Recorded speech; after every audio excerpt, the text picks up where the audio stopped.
một hôm buổi đi khiêm chịu chẹt tha về để bong ôn bàn tè sna hỏi bong ôn nâng liệp tự ngọt tam chẹt chim mình khàn ní cái hai tha kho pro học bẹp nhẹ xoay riêng bong ôn chân bong ôn từ tam đàn tè sna đang học niaสำหรับគ្រឿងផ្សំគឺយើងប្រើជាមួយត្រីពោនិងសាច់ជ្រូកមានប្រហុកមានស្ករប៊ីចេងមានគល់ស្លឹកគ្រៃហើយនឹងគ្រឿងទេសដទៃទៀតនេះគឺជាបន្លែដែលយើងបានទិញមកពីខាងខេត្តស្វាយរៀងដែលទៅបេះនៅចំការរបស់បងប្អូនប្រជាកសិករនៅក្នុងខេត្តតែម្ដងនេះគឺជាស្លឹកដំឡូងហើយនឹងត្រកួនស្រស់ៗដែលយើងទិញមកពីខេត្តស្វាយរៀងដូចគ្នាចឹងដើម្បីកុំចំណាយពេលវេលាយូរសូមបងប្អូនទៅតាមទស្សនារបៀបធ្វើរបស់ប្រពន្ធខ្ញុំទាំងអស់គ្នា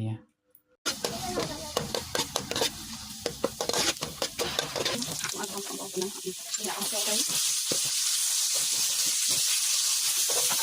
នេះគឺបងបងហើយគឺទៅដាក់ទៅទាំងហ្នឹង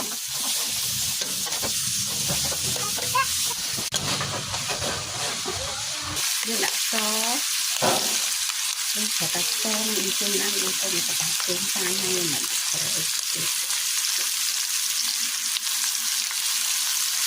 ជើង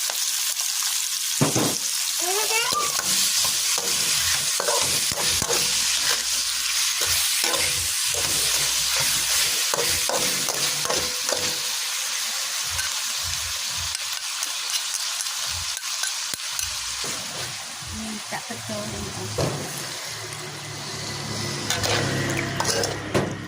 ជ្រូកមកពុកសិនទៅចាំយើងដាក់ត្រីចូល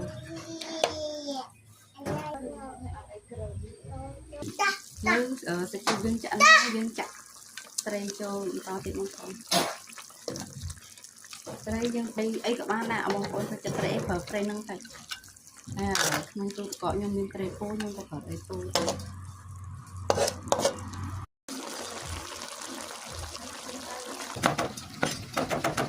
យើងចាក់ត្រីចូលបងប្អូន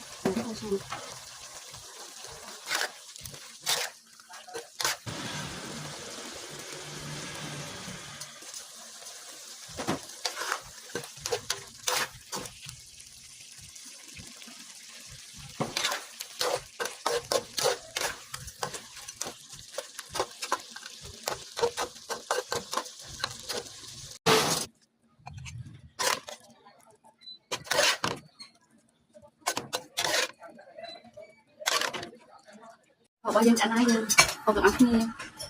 អូយ